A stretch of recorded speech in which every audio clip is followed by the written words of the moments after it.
Hello friends and welcome back to my YouTube channel. And आज चाहिँ है धेरै दिन बादमा मजाले घाम लागिराखेको छ, मौसमहरू राम्रो।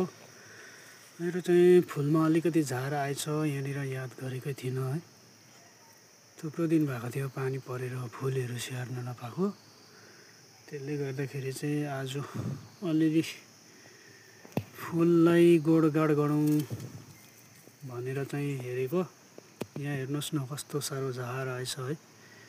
थुप्रो दिन भयो नउखालेको, पानीले गर्दा चाहिँ अब यो फुल चाहिँ सबै मेरो बाहिर छ है। बाहिर भएकोले गर्दाखेरि पानीमा त्यसै पनि झारको शक्ति बढिहाल्छ, झारलाई त रोक्नै सकिँदैन। अन्त त्यसले गर्दाखेरि चाहिँ आज चाहिँ एकछिन फुललाई पनि ध्यान दिउँ कि भनेर अलिकति है यिनीहरूलाई पनि स्याहार्यो भने अझै राम्रो हुन्छ कि भनेर